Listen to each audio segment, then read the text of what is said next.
person na masumon dito ay walang iba kundi si Bongbong, si Ferdinand, yung presidenteng bangag, si President Bongbong Marcos aka Kuting Bangag Jr.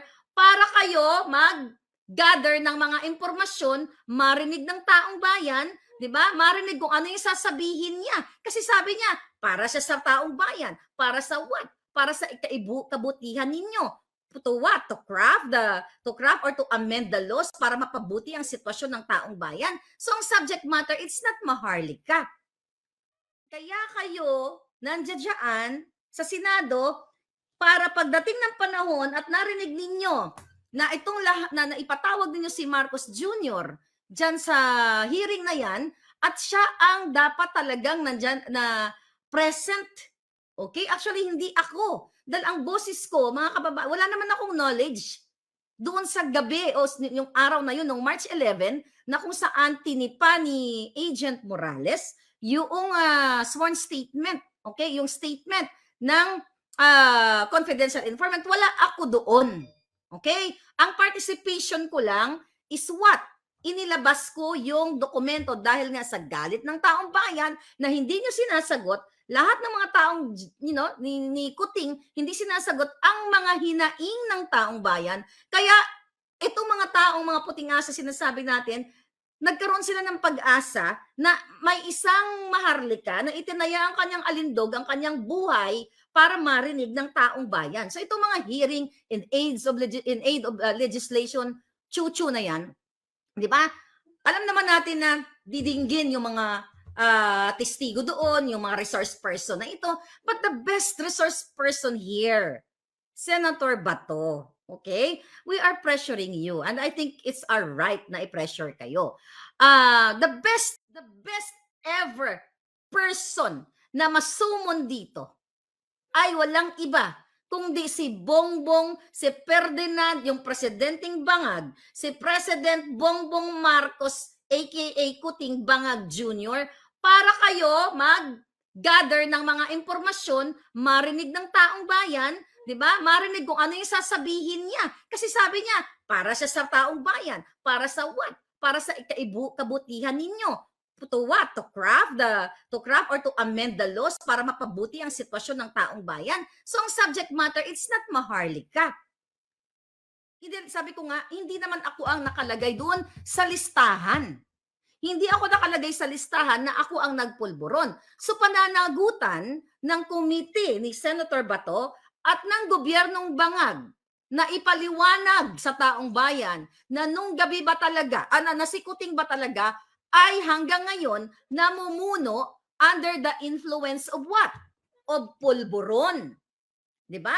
Kasi yung Senado na yan ay open sa publiko, kaya nga kinreate yan, kaya nga may legislative body tayo, 'di ba?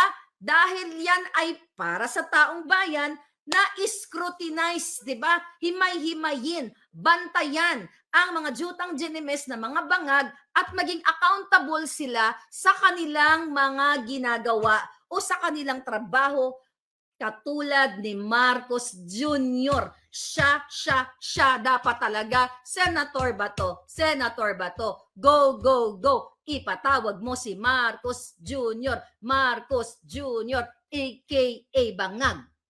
Siyang ipatawag mo. Kasi I know, and itong mga palangga natin, naniniwala kami that the best resource person in this PIDEA leaks na ito, mga kapalangga, it's not Maharlika. I did my contribution already sa aking mahal na inang bayan, ang pag-expose na lang nito. Diba? The best resource person is none other than Kuting o Marcos Jr. Diba? Kasi siya yung nakalagay doon sa report noong March 11, 2012, siya dapat yung imbitahan para maklarify niya, maliwanag niya sa taong bayan, okay, na 119 or 120 million Filipinos na siya ay hindi tayo pinamumunuan, which is alam naman natin na si Lisa Tanas ang namumuno, na ang more or less 120 million Filipinos sa Pilipinas, hindi pa tayo kasama doon, yung mga outside, ay ang presidente ay hindi siya pendant sa pulburon o sa Coca-Cola at siya dapat, Senator Bato, ay accountable sa taong bayan para isiguro na ang presidente ay namumuhay ng hindi nasisira ang kanyang juta sa ipinagbabawal na pulburon. Yun ang dapat i-clarify sa taong bayan na si Marcos Jr. ay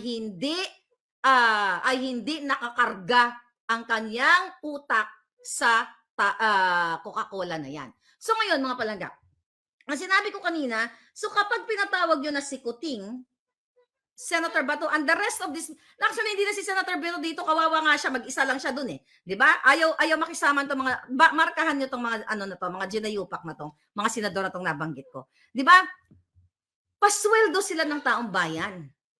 Wala sila, umiiwas sila dahil ba presidente ang asangkot dito? Yan din yung question ni Mr. Morales ni former agent Jonathan Morales. Dahil ba ang sangkot dito ay presidente? Kaya nga, Senator Bato, nagpapasalamat na ang taong bayan sa iyo. Na ito talagang, actually na malaki talaga ang pasalamat ng taong bayan. Kasi kung hindi dahil kay Senator Bato, sabi nga niya, pwede naman ng parang, pwede niyang, well, actually, maling statement yun, na pwede naman niyang hindi ituloy. That's a no-no, di ba? I don't know, sinabi niya exactly yan. Pero kasi sa ngalan ng katotohanan, sa ngalan ng lingkod bayan na sinasabi, number one talaga dito ipatawag si Marcos Jr. Actually, nakakaawa si Maricel Soriano. Actually, naawa ako sa kanya. But again, collateral damage lang ito. Parang casualties of war. Nakalagay kasi yung pangalan niya doon, di ba? Di ba mga palangga? So yun. So ano dapat makita ng taong bayan dito after this PDEA leaks na to? Dapat hindi lang ito hearing. Dapat maisabatas na kapag tumakbo ang isang politiko simula sa barangay pataas ay magkaroon siya ng honest or unbiased result of pulburon o drug test na hindi na taint o hindi dinoktor ng doktor o hindi na impluwensyahan nino man o hindi na bayaran at ito ay talagang honest to goodness na test